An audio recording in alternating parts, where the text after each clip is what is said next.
할렐루야. 예. 오늘은 이제 철로 역정 이제 11번째 시간입니다. 이 책이 총 이제 20장으로 구성되어 있으니까 이제 오늘로써 반환점을 돌게 된 겁니다. 자, 다시금 크리스천이 걸어왔던 이 길들을 한번 간단하게 생각을 해보겠습니다. 이야기의 시작은 그의 고향이었던 멸망의 도성에서부터 시작합니다. 어느 날 은혜 없음이라고 했던 이 사람이 자기 손에 들려있던 성경책을 읽게 되죠. 그리고 자기가 사는 세상이 곧 멸망하게 될 것을 알게 되었습니다. 그와 동시에 자기 어깨 위에 무거운 짐이 놓여 있음도 알게 되었죠. 그런데 이 짐은요, 아무리 애쓰고 노력해도 벗겨지질 않는 겁니다. 이 일 때문에 막 고심하고 고민하고 있는데 전도자라는 사람이 와서 그에게 길을 알려주는 겁니다. 저기 보면 좁은 문이 보입니다. 저쪽으로 가십시오. 그리로 가면 당신은 당신의 짐을 벗어낼 수 있을 겁니다. 이 얘기를 듣고 그때부터 그의 순례 여정이 시작되었고, 그의 이름은 그날부터 은혜 없음에서 크리스찬, 누가 있는 거예요? 예수 있음이라는 이름으로 바뀌게 된 겁니다. 근데 여러분, 예수님의 길을 따르기 시작했다는 얘기인데, 그러면 모든 길이 막 형통하고 좋을 것 같지 않습니까? 근데 그래요, 안 그래요? 안 그랬죠, 그죠? 순탄하지가 않습니다. 출발한 지 얼마 안 돼서 낙심의 늪에 빠지고 말았죠. 그리고 죽을 고생을 하다가 도움씨를 만나가지고 겨우 살아날 수 있었습니다. 야, 이거 앞으로 처음부터 이러면 앞으로 어떻게 하나 싶었는데, 아니나 다를까 세상 지혜라는 사람이 와서는 그런 얘기를 하는 거예요. 지금 당한 고난은 아무것도 아니라고. 내가 보니까 이 당신 앞서 간 사람들 다 얘기를 들어보니까 가는 내내 이거보다 더 큰 어려움과 시험이 있을 거라고. 이 어려운 길을 왜 가냐고 그렇게 타일렀던 거죠. 여러분 보셨잖아요. 실제로 더 어려운 일들이 닥쳐왔죠. 좁은 문을 지나서 십자가에서 죄의 짐을 벗은 후에 이제 좁은 길로 나아가는데 첫 번째로 만난 곳 이름이 뭡니까? 곤고산이었습니다. 무슨 산이라고요? 곤고산이요. 이름 자체가 여러분 벌써 곤고잖아요. 사람을 곤고하게 만드는 산이었습니다. 전에 보셨던 사진인데 한번 더 보시죠. 이 경사도가 어떻게 보이십니까? 걸어가는 산이에요? 못 걸어가는 산이에요? 그냥 그저 기대가지고 나무 뿌리를 잡고 겨우겨우 올라가야 되는 산인 겁니다. 너무 힘들겠죠, 그죠? 이렇게 이 힘든 산을 정말 죽을 고생을 하고 빠져나오니 이번에는 길 좌우편에 묶여있는 사자가 이렇게 으르렁거리고 쳐다보는 거예요. 저 걸리면 큰일 나겠다. 저 길을 어떻게 지나가지? 하면서 두려움에 떨면서 그 길을 지나가야 했어요. 그러더니 그 다음에는 겸손의 골짜기로 이제 내려가고 있는데, 거기서는 누구를 만났는지 기억나십니까? 벌써 그림이 먼저 나와버렸네요. 누구를 만났어요? 아볼로온, 그죠? 아볼로온이라는 이제 악마를 만나가지고 이 아볼로온과 싸우죠. 여러분 그림만 봐도 벌써 얼마나 이 싸움이 격렬한지 알 수 있지 않습니까? 거의 죽을 뻔했습니다, 그죠? 자, 여기서 죽을 뻔한 경험을 하고 그 다음에 나온 곳이 사망의 음침한 골짜기였습니다. 이름 자체가 벌써 사망의 음침한 골짜기예요. 여기는 하필이면 밤에 지나게 되면서 마귀가 막 뒤에서 막 속삭이잖아요. 여러 가지 속삭임을 들으면서 두려워 떨면서 밤중에 혼자서 이 길을 지나가야 됐습니다. 이 모든 길들을 혼자 지나왔던 겁니다. 누가 지나왔다고요? 혼자. 중간중간에 이렇게 도움의 손길을 받을 수 있었지만은 계속해서 혼자였어요. 이제 여러분 혼자만의 걸음에는 뭔가 한계가 느껴지는 겁니다. 특별히 사망의 음침한 골짜기, 거기에서 누구라도 같이 이렇게 걷는 사람이 옆에 있었기만 했었더라도 조금 더 쉬웠을 텐데 이걸 혼자서 지나니 얼마나 힘들었어요. 자, 아프리카 속담 중에요 이런 말이 있습니다. 뭐라고 되어 있습니까? 같이 읽어볼까요? 시작. 빨리 가려면 혼자 가고 멀리 가려면 함께 가라. 되게 좋은 말이죠, 그죠? 자, 멀리 가려면 어떻게 가야 된다고요? 함께가 필요한 겁니다. 근데 여러분 철로 역정은 가까운 길이에요? 먼 길이에요? 먼 길입니다. 그래서일 거예요. 이쯤 해서 이야기의 이 작가인 존 버녀는 크리스찬에게 동행자 한 사람을 붙여주게 됩니다. 바로 그의 이름은 믿음이라는 사람이었습니다. 사진 보시죠. 예. 자, 누워 있고 지금 막 이렇게 좀 난감해하고 있는 사람이 크리스천이고, 위에서 크리스천 이렇게 세워주려고 이렇게 붙잡은 요 사람, 요 사람이 믿음이에요. 크리스천을 믿음이 일으켜 세워주는 그림인데, 이 그림에도 좀 의미가 있습니다. 그 이야기는 이제 조금 이따가 하기로 하고, 이제 먼저 할 얘기가 있습니다. 이 사람 이름이 왜 믿음이냐 하는 거예요. 여러분, 크리스찬의 고향이 아까 어디라 그랬어요? 갑자기 물어보면 이제 생각이 안 나죠. 멸망의 도성이라고 했습니다. 멸망의 도성이라고 했어요. 이 믿음, 이 사람도 사실 같은 마을 출신이었어요. 그래서 믿음은 원래부터 크리스찬을 알고 있었어요.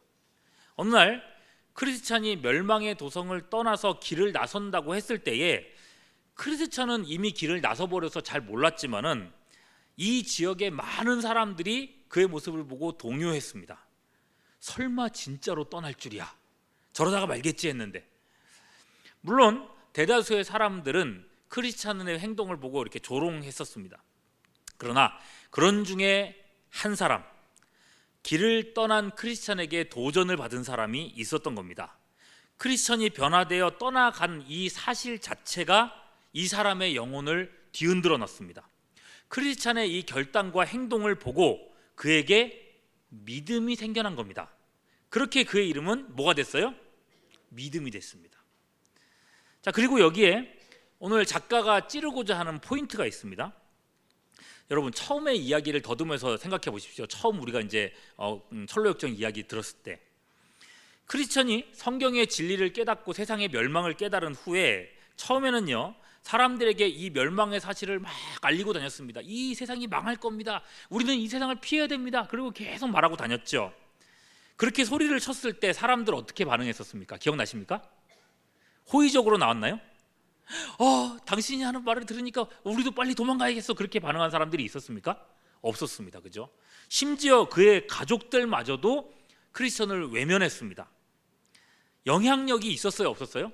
없었어요. 아무리 말로 해도 그들의 귀에 들어가지 않았어요. 그들의 마음까지 닿지를 않았단 말입니다. 그런데 이제는요, 다른 사람들한테 아무리 말해도 안 되니까 몰라, 다른 사람들은 모르겠고 이제는 내가 살기 위해서 결단하고 이제 떠나가게 된 겁니다. 그렇게 되었을 때에, 내가 드디어 자리를 옮기게 되었을 때에 그 모습이 사람들에게 울림이 되었다는 이야기를 하고 있는 거예요. 주저하던 믿음에게도 용기가 생겨났다는 겁니다. 실제로 떠나가는 모습을 보고. 나중에 보면요, 크리스천을 외면했던 크리스천의 가족들도 크리스천의 이 떠나는 모습을 보고 나중에 결국은 그의 발자취를 따라가게 돼요. 이게 철로역정 2권의 가족들의 이야기로 이제 이어져요. 자, 이제 여기서 성도의 영향력이란 거에 대해서 생각하게 됩니다. 여러분, 우리는 종종 영향력을 행사해야겠다, 영향을 끼치고 싶다, 이런 생각에, 이런 강박관념에 빠지곤 합니다. 우리 자녀에게 좀 믿음을 심어주고 싶다, 이것도 영향력이고, 정치적으로 뭐 많이들 이제 생각을 하실 텐데, 진보나 보수를 지지하고 표를 주고 내가 지지하는 사람이 됐으면 좋겠다, 이것도 하나의 영향력입니다. SNS나 언론 기사에다가 댓글 달고 뭐 좋아요 이런 거 누르는 것도 영향력이고요. 교회를 변화시키면 좋겠다, 우리 가정을 변화시키면 좋겠다, 자녀들이 달라지면 좋겠다, 나라가 새로워지면 좋겠다, 이거 전부 다 영향력에 대한 것들입니다. 영향력을 끼치려는 노력들이라는 거죠. 근데 여러분, 세상의 대부분의 일들이 내 뜻대로 잘 되던가요? 내가 원하는 대로 막 되던가요? 그렇지가 않아요. 되는 것 같은데 또 나중에 보면 그렇지도 않고, 그죠?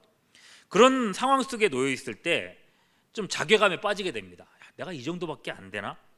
이런 생각도 들고 점점 조바심이 납니다. 결국 내가 아무리 말해도 변하지 않는 이 세상에 스스로 낙담에 빠지고 말죠. 또는 변하지 않는 주변의 사람들 또는 자녀들을 보고 막 정죄를 합니다. 너는 어떻게 된 애가 그렇게 생겼냐고, 막 그런 얘기들을 하게 되는 거죠. 그게 어떻게든 내가 변화를 또는 영향력을 끼치려고 만들려고 그렇게 하다가 넘어진다는 거예요. 반면에 여러분, 오늘 이 작가가 하려는 말은 뭔가 하면요, 크리스찬은 더 이상 자기가 뭘 더 어떻게 해보려고 하지 않았다는 겁니다. 사람을 변화시키려고 막 애를 쓰고 뭔가를 만들어 보려고 하지 않았다는 거예요. 그저 자신의 구원을 위해서 길을 떠났을 뿐이라는 겁니다. 자기 어깨 위에 짐을 벗고 구원받으려고 하는 열망이 너무나도 커서 자리를 박차고 좁은 문을 향해 달려나갔던 겁니다.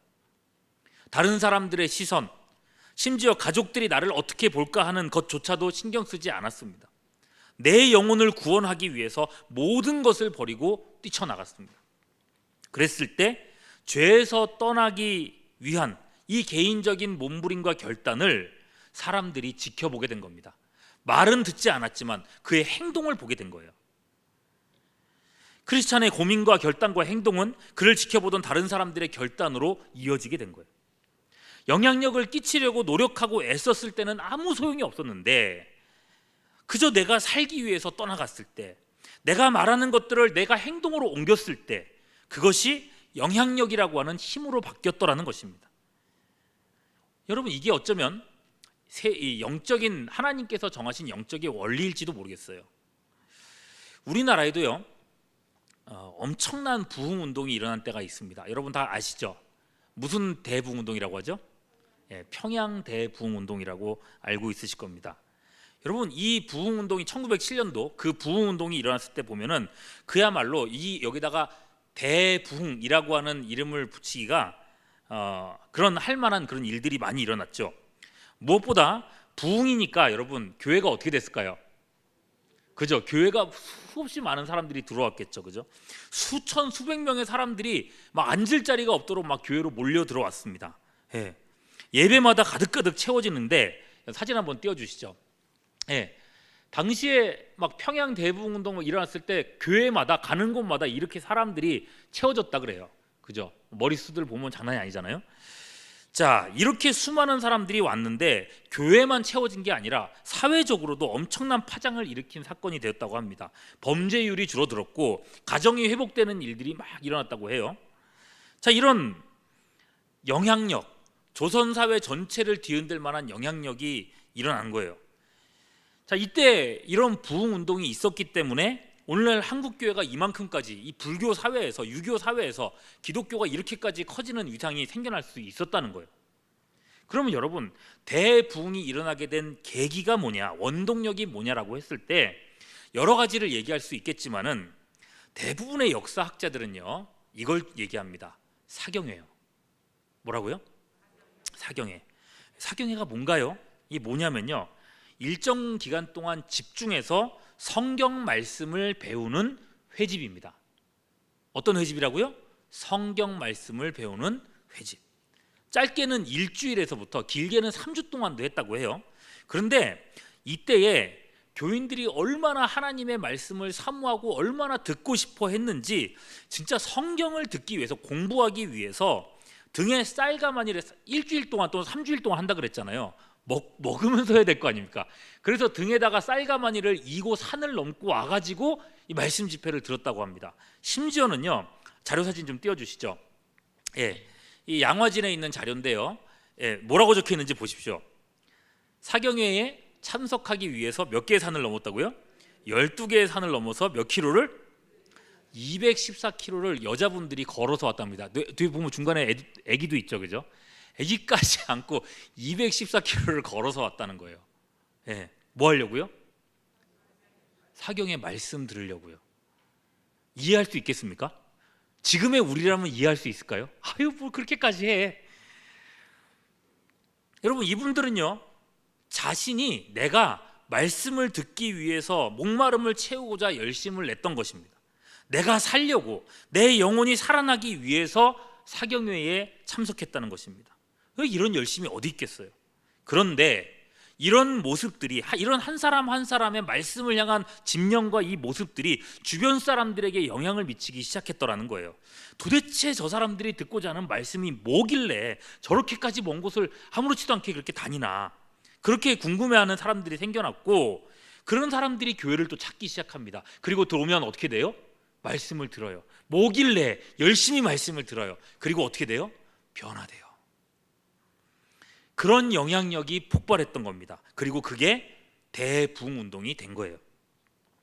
여러분, 부흥이요, 인위적으로 만들어내려고 된 게 아니라 내가 살려고 하나님의 말씀을 듣고 사경에 열심을 냈더니 그게 대부흥운동으로 이루어졌다는 것입니다.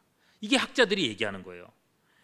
여러분, 역사 속에 일어난 대부분의 부흥운동을 보면은 거의 그런 식으로 이루어집니다. 칼빈 시대 제네바가 그랬어요. 제네바가요, 원래 답이 없는 도시였거든요. 무질서하고 방탕하고 사람들 술 마시고 집안 다 깨고 이런 곳이었는데, 특히나 신앙의 지조가 없어가지고 툭하면 아예 나 가톨릭으로 돌아갈래 이랬던 지역이거든요.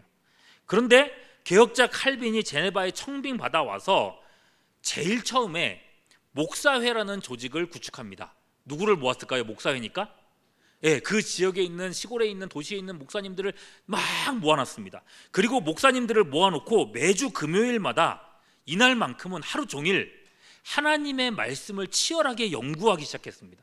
창세기부터 계시록까지 말씀을 신학적으로 연구하고 역사적으로 연구하고 계속해서 말씀을 봤다는 거예요. 그렇게 연구하는데 목사님들의 눈빛이 점점 달라지기 시작합니다. 목사님들이 은혜를 받기 시작했어요. 하나님의 말씀이 이렇게 깊은 거였어? 라는 생각을 하기 시작한 겁니다. 말씀 대충 한 절 읽고 그냥 내 생각, 내가 처음 했던 거 얘기하고 그랬던 사람들이 하나님의 말씀을 주석하고 그것을 가지고 사람들에게 설명하고 싶어 했습니다. 금요일날 성경 말씀을 배우고 나면 토요일날 열심히 준비해가지고 내가 알게 된 사실을 교인들에게 막 전하고 싶어가지고 강단에서 눈이 반짝반짝하면서 말씀을 전하기 시작했다는 거예요. 어떻게 됐을까요? 목사가 변화되니까, 목사가 하나님의 말씀에 사로잡혀가지고 그 말씀을 전하니까 제네바 지역에 있는 교회마다 변화가 일어나기 시작했다는 것입니다. 사람들이 은혜를 받아요. 하나님의 말씀이 정말 꿀과 같다고 생각하게 되었습니다. 여러분, 그렇게 돼서 사람들이 변화되는데, 하나님의 말씀이 사람들을 변화시키는데, 술 취함과 방탕함에 빠졌던 교인들이 참 성도의 모습으로 변모하기 시작합니다. 언제 가톨릭으로 돌아갈지 불안했었던 제네바였는데, 훗날에는요, 존 낙스라는 사람이 제네바에 와가지고 교육을 받거든요. 이 사람이 이 제네바를 구경하고 나서 이렇게 평가를 합니다. 뭐라 그랬어요? 제네바는 사도들의 시대 이후로 가장 완벽한 그리스도의 학교다. 최고의 칭송을 줬어요. 뭘 했더니? 말씀을 들었더니, 목회자들이 하나님의 말씀에 사로잡혔더니. 어쩌면요, 영향력이라는 거는요, 나도 모르게 나오는 겁니다. 그게 영향력이에요. 아무리 목회자가 앞에서 설교를 하면서 말씀은 꿀과 같습니다, 말씀은 너무나도 답니다, 말씀 들으면 은혜 받습니다, 아무리 얘기를 해도 잘 모르는데, 목회자 자신이 말씀에 창념하고 말씀을 즐거워하게 되니까 교인들도 그제야 그 말씀이 꿀인 줄 알게 된다는 거예요. 여기 유명한 얘기가 있죠. 너무나도 유명해가지고 얘기해도 제가 될지 모르겠는데, 개 아시죠? 개. 멍멍개 말고 이 개 있지 않습니까? 네, 이 개가 어떻게 걸어요? 그렇죠, 항상 옆으로 걷습니다. 근데 어미 개가 아기 개를 낳고 나서 아기 개를 보니까 너무 한심스러운 거예요. 왜요? 옆으로만 걷거든요. 그래서 어미 개가 말합니다. 야야, 옆으로 걷지 말고 어떻게 걸으라고요? 앞으로 좀 걸어라. 남들 다 앞으로 걷는데 너네들 왜 옆으로 걷냐? 근데 아기 개들은 다 어떻게 걸어요? 왜요? 엄마가 그렇게 거니까. 물론 개는 실제로는 그렇지 않습니다. 개는 그렇게 태어났습니다. 그러나 여러분, 여기서 주는 그 어떤 그 교훈 같은 게 있지 않습니까? 보는 대로 따라가는 거예요. 보는 대로.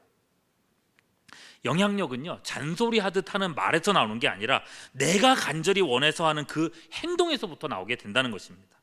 그래서 여러분, 그래서입니다. 내 심령에 먼저 부흥이 일어나는 게 중요한 겁니다. 그죠? 내가 부흥이 일어나고 이 자리에 부흥이 일어나면 교회가 전체가 부흥이 일어나는 거예요. 그게 영적인 원리입니다. 그래서 여러분, 우리가 오늘도 가슴을 치면서 기도해야 될 내용이 있다면 이거예요. 주님, 변화시켜 주세요. 누굴요? 나를 변화시켜 주세요. 그죠? 이럴 때는 어떻게 해야 돼요? 내 가슴을 쳐야죠. 주님, 누구를요? 나를 변화시켜 주세요. 주님, 닮게 해 주세요. 주님, 닮게 해 주세요. 누가? 내가 주님 닮게 해 주세요. 구원의 기쁨이 넘치기를 원합니다. 누구 마음에? 내 마음에. 내 자식들 마음에 아니에요. 여러분, 다른 사람의 마음에, 우리 구역 식구들 마음이 아니에요. 누구 마음에? 내 마음에. 오늘도 구원의 기쁨이 넘치게 해주세요 라고 기도해야 된다는 거예요. 하나님의 말씀이 누구 속에? 내 속에 꿀처럼 달게 해주세요. 여러분, 우리 자신을 위해서 우리가 먼저 기도해야 된다는 겁니다. 우리가 기도해야 될, 오늘 우리가 모여서 기도해야 될 최우선의 기도 제목이 바로 이거라는 거예요. 여기서부터 부흥이 시작된다는 거죠. 여러분, 그렇게 이 자리에 있는 우리 모두가 하나님의 부흥의 불쏘시개로 쓰임 받을 수 있기를 주님의 이름으로 축원합니다. 자, 이렇게 크리스천이 믿음에게 영향을 준 이제 이야기를 했습니다. 그럼 이번에는요, 믿음이 크리스천에게 영향을 준 이야기를 해볼까 합니다. 여러분, 생각해 보면요, 크리스천이 지나온 길과 믿음이 지나온 길은 같아요, 달라요? 같은 길이죠, 그죠? 똑같이 어떤 문을 지나왔어요? 좁은 문을 지나왔고, 또 똑같이 어떤 길을 지나왔어요? 좁은 길을 지나왔습니다. 그리고 공고산을 올라왔습니다. 그러니 여러분, 지나온 길이 똑같다면 그들이 겪은 일도 어떨 것 같아요? 똑같을 것 같죠? 근데 여러분, 막상 이제 믿음이 자기가 이제 크리스찬하고 만나서 서로 대화를 하는데, 믿음이 하는 얘기는 크리스찬이 경험한 거 전혀 다른 얘기를 합니다. 믿음이 얘기를 해요. 크리스찬, 당신은 낙심의 늪에 빠졌다고 했었죠? 저는 다행히 그곳에 빠지지는 않았습니다. 그 처음부터 벌써 다르죠, 그죠? 대신에 저는 그곳에서 한 여자를 만나게 됐습니다. 그 여자의 이름은 바람둥이라고 합니다. 뭐라고요? 바람둥이. 보통 남자한테 쓰는 표현인데 여자한테 이렇게 썼어요. 자, 바람둥이 보이십니까? 자, 어떻게 보이세요? 그죠? 하얀 옷을 입었는데 뭔가 이제 뭐 이렇게 막 퍼지 뭐라 그러죠, 이게? 단어가 생각이 안 나네. 뭔가 화려하고, 그죠? 뭔가 퍼졌다고 해야 될까요? 이런 옷을 이제 이렇게 입고 있습니다, 그죠? 남편이, 바람둥이라고 하는 거는 뭐 어떤 거예요? 남편이 있지만 다른 남자를 이렇게 꼬드기는, 성경에서는 뭐라 그래요? 이런 사람을 간음이라고 하잖아요. 자, 이런 바람둥이라는 여인을 만나게 되었다는 겁니다. 이 바람둥이가 아니나 다를까 이제 믿음을 꼬드기는데, 쾌락, 향락, 이런 성적인 것들로 막 유혹을 했다고 설명을 하고 있어요. 여러분, 성적 유혹이 얼마나 무서운 겁니까, 그죠? 정말 많은 사람들이, 또는 위대한 사람들이, 심지어 위대한 목사님들조차도 성적 위험에서 무너지는 경우가 참 많거든요. 얼마나 무서워요. 그래서 이 막 여자가 막 꼬드기는데, 이 순간에 믿음한테 하나님의 말씀, 성경 말씀이 생각나더랍니다. 생각나는 말씀이 뭐였냐면 잠언 5장 5절입니다. 뭐라고 돼 있냐면, 그녀의 발걸음은 스올로 나아가나니. 스올, 지옥이에요. 네, 간음의 결과는 뭐라는 거예요? 지옥이라는 거예요. 지옥. 한순간에 유혹에 빠지는 것보다 스올의 그러니까 지옥의 무서움이 더 컸던 거죠. 아니야, 여기에 빠지면 큰일 나. 그래서 그냥 어떻게 했어요? 눈을 딱 감아버립니다. 다시 한번 사진 보여주시죠. 자, 얼굴 보세요. 어떻게 하고 있습니까? 고개를 싹 돌려버리잖아요, 그죠? 안 보잖아요. 예쁜 얼굴 안 보잖아요. 그랬더니 여자가 기분이 좋을까요, 안 좋을까요? 안 좋겠죠. 책에 보시면요, 여자가 온갖 상욕을 막 퍼붓더랍니다. 네, 이 예쁜 여자 얼굴에서 막 욕이 막 나오는 거예요. 여러분, 이럴 때는 어떻게 해야 될까요? 할렐루야 해야죠. 이런 욕은 들어도 돼요, 안 돼요? 들어도 되는 거예요. 이런 사람이 하는 욕은. 자, 이렇게 첫 번째 유혹을 넘기게 됐습니다. 그리고 곤고산을 이제 올라가는데, 크리스찬이 올라갔던 그 경사 깊은데 아시죠? 그 공고산을 이 사람도 올라가는데, 여기서 두 번째 유혹을 만납니다. 이곳에서 만난 사람은 첫사람 아담이라고 했습니다. 이 사람은 기만이라고 하는 도시에 살고 있는데, 이 부유한 사람이에요. 아주 부유하고 집은 아름답고 세상에 온갖 산의 지미를 먹을 수 있는 그런 사람이라고 해요. 그 한 사람한테는 딸이 셋 있는데, 이름 잘 들어보십시오. 셋이 있는데, 이 딸의 이름이 육신의 정욕, 안목의 정욕, 이생의 자랑이라고 했어요. 이런 게 다 있다는 거죠. 이런 걸 다 채워줄 수 있다는 거죠. 원한다면 내 세 딸과 모두 결혼시켜주겠다. 야, 세상에서 잘 먹고 잘 살게 해주겠다는 약속입니다. 얼마나 좋습니까? 누구나 그렇게 되고 싶어 하잖아요. 첫사람 아담이 보았던 바 보암직도 하고 먹음직도 한 그런 것들을 이 믿음에게 주겠다고 약속하고 있는 거예요. 믿음이 어땠을까요? 처음에는요, 지금 이렇게 너무 고생하고 있는데, 언덕 올라가는 것도 너무 힘든데, 이렇게 뭐라 그러죠? 이런 삶을 사는 것도 괜찮겠다 싶었어요. 그래서 머릿속의 생각으로는 이미 다 넘어가 버렸습니다. 그리고 이 아담을 따라가야겠다 하면서 아담의 얼굴을 그때서야 쳐다봤는데, 세상에 그 이마에 이런 글귀가 찍혀 있는 것이었습니다. 골로새서 3장 9절, 옛사람과 그 행위를 벗어버리라. 아담이 누구예요? 옛 사람이거든요. 그 말씀을 보자마자 정신이 퍼뜩 들어간 겁니다. 야, 이 사람을 따라가면 노예로 팔려갈 수 있겠구나 깨달아진 거예요. 그래서 그 자리를 빨리 뜨려고 막 하는데 아담이 또 뺏기기 싫잖아요. 그래서 무섭게 또 어떻게 했을까요? 욕설을 막 하면서 이번에는 그의 몸을 힘껏 쥐어잡습니다. 보이시죠? 여러분, 어디를 잡았어요? 가슴을 막 꽉 쥐어잡는데 그 손 모양이 되게 막 힘있게 잡는 게 보이죠? 얼마나 아프게 몸을 쥐어잡는지 몸이 찢어지는 줄 알았다고 하고 있습니다. 여러분, 이게 세상을 등지는 아픔이라는 거예요.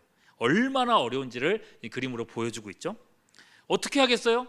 막 이 손길을 뿌리치고 너무너무 아픈데 오라 나는 공고한 사람이구나, 나는 공고한 사람이구나 라고 하면서 외치면서 그 산 위를 계속해서 올라갔다고 해요.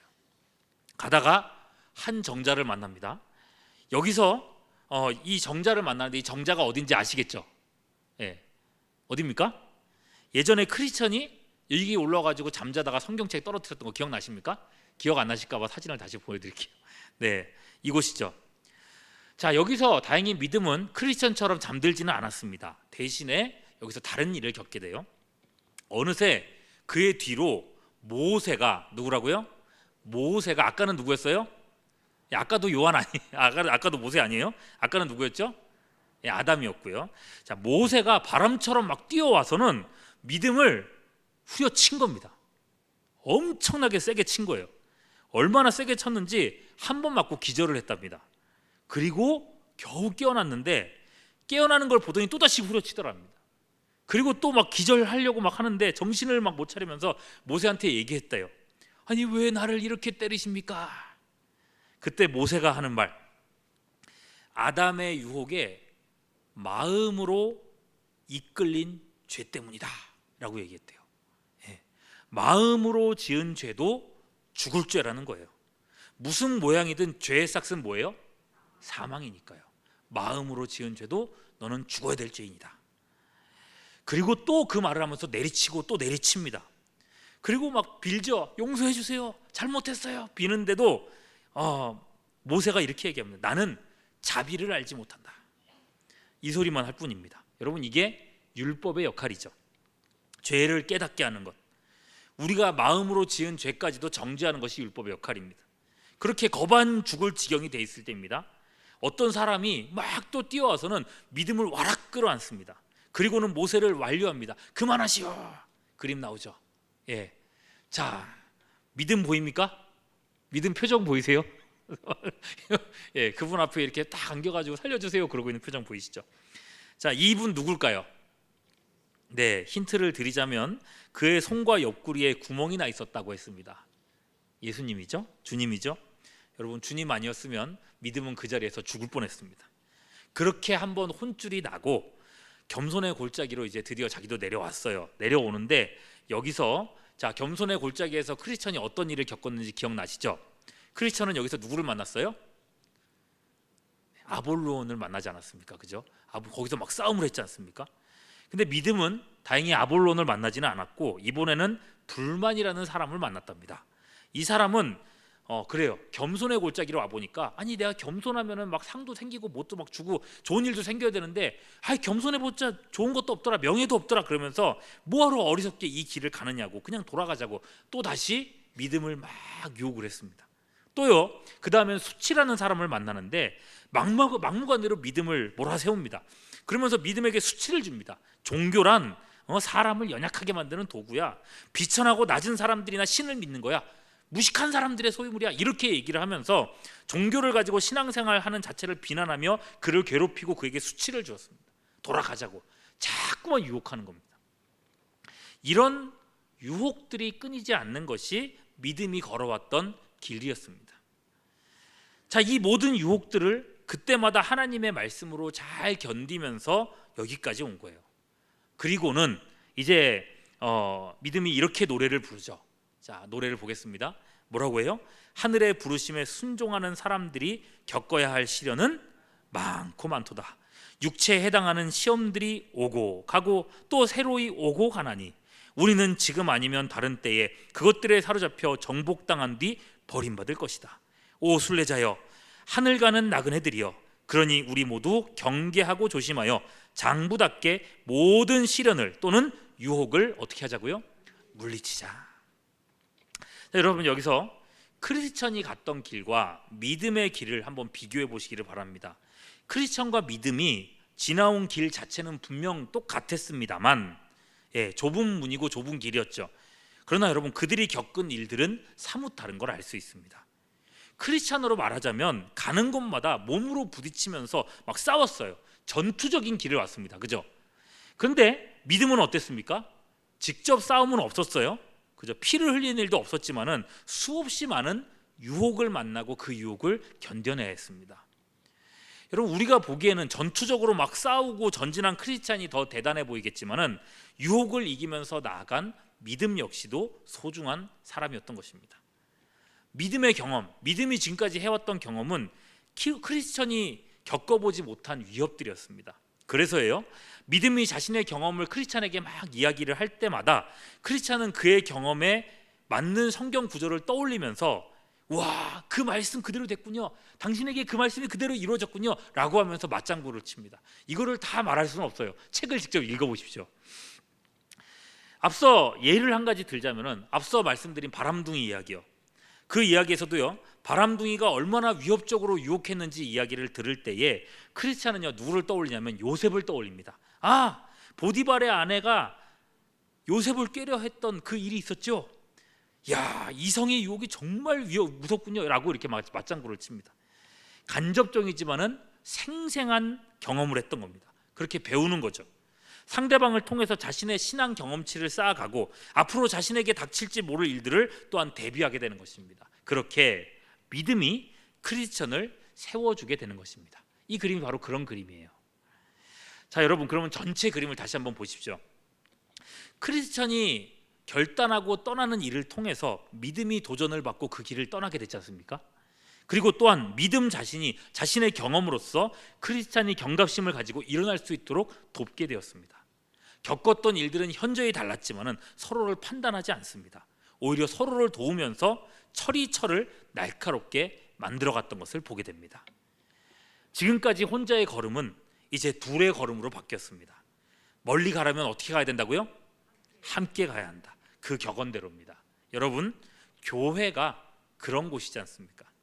서로에게 영향을 끼치고 각자가 만난 은혜들을 나누면서 천국이라는 평생의 길을 함께 걸어가는 공동체가 교회입니다. 여러분 세상은 그래요. 점차로 자꾸만 이제 혼자의 세상으로 세계로 변해가고 있습니다. 여러분 혼자 먹는 밥을 뭐라 그래요? 혼밥이라고 하죠. 혼자서 먹는 밥을 일상화시켜 가더니 괜찮은 일로 만들더니 이제는요 가정도요 변화됐습니다. 가구가 있는데 가정 얘기하면은 보통 우리 몇 개 얘기해요. 둘 이상이면은 가정이라고 생각하잖아요. 요새 새로 나온 단어가 있죠. 어떤 가구요? 1인 가구라는 단어가 말이 있습니다. 아십니까? 연세 드신 분들은 모르실지도 모르겠어요. 1인 가구, 여러분 말이 되는 겁니까? 1인 가구? 그죠? 혼자 있어도 그게 가정이라고 말하는 거예요. 함께라고 하는 이 가치를 점점 떨어뜨려 가는 거죠. 예전에는요 결혼하지 않은 사람을 뭐라고 불렀어요? 미혼이라고 불렀습니다. 그죠? 미혼. 아직은 미자가 아직 미자잖아요. 아직은 결혼하지 않은 사람이라고 얘기를 했었던 거예요. 언젠가는 결혼을 할 것이다. 이런 거를 이제 생각하고 있는 건데 요즘에는요 미혼이라는 표현보다는 어떤 표현이 많이 쓰일까요? 잘 모르시는구나. 비혼이라는 표현을 씁니다. 안일 비자를 써서 이건 약간 개념이 달라요. 아예 결혼을 안 할 사람이라는 표현이에요. 미혼하고는 다른 겁니다. 그러니까 결혼과 상관없는 인생을 살겠다고 결정한 사람. 그 요즘의 문제는 뭐냐면요 미혼 인구가 아니라 비혼 인구가 늘어나고 있다는 겁니다. 이렇게 자꾸 세상은요 따로 혼자가 인정받는 이런 부분으로 갈라져 가고 있는데 여러분 교회는 어떻습니까? 여전히 함께 동행을 이야기하고 있다는 거예요. 제가 최근에 경건서적 독서 모임을 시작을 했거든요. 그럼 이 모임에는 연세 많은 분도 있고 그리고 젊은 사람도 있습니다. 남자도 있고 여자도 있습니다. 하는 일도 역할도 다른 분들입니다. 그런 분들이 함께 일주일 동안 경건서적을 읽고 각자 받은 도전들을 나누고 이야기를 해요. 분명 다른 삶을 살고 다른 경험을 하고 계신데 우리가 이 책을 읽고 말씀 안에서요 서로를 이해하고 신앙의 지경을 넓혀가고 있습니다. 아, 저분 저렇게 살아가는구나. 아, 저분은 저렇구나. 그런 모습을 보면서 아, 이래서 우리가 성경 공부를 해야 되는구나라는 걸 느끼고 있어요. 여러분, 우리가 가는 길은요 철로 역정입니다. 천국으로 가는 길이에요. 죽기 위해서 사는 것도 아니고 목적 없이 사는 것도 아니에요. 천국을 향하는 여정입니다. 이 길에는요 함께하는 지체가 항상 필요합니다. 서로를 날카롭게 해줄 존재가 필요하다는 것입니다. 그래서 여러분 옆에 있는 분들이 소중한 거예요. 전도회도 그렇고 구역 모임도 그렇고 성경 공부까지 소중하지 않은 모임들이 없습니다. 교회 안에 있는 여러분의 지체들과 함께 서로를 격려하면서 다시금 각자 신앙의 경주를 이어가는 우리 모두가 될 수 있기를 주님의 이름으로 축원합니다. 기도하겠습니다. 오늘도 주님의 백성들을 불러 모아주시니 감사합니다. 우리의 발걸음이 억지가 되지 않고 기꺼이 하는 자발적인 열심이 되게 하여 주시옵소서. 내가 살기 위해서, 내 영혼이 잘 되기 위해서 스스로 일어서기를 원합니다. 성령님, 우리 심령을 새롭게 하여 주시옵소서.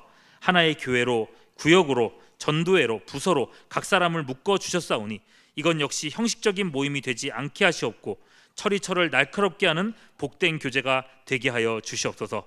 오늘도 우리 기도하는 가운데 주님의 역사하심을 간구하옵고 우리 구주 예수 그리스도 이름으로 기도하옵나이다. 아멘.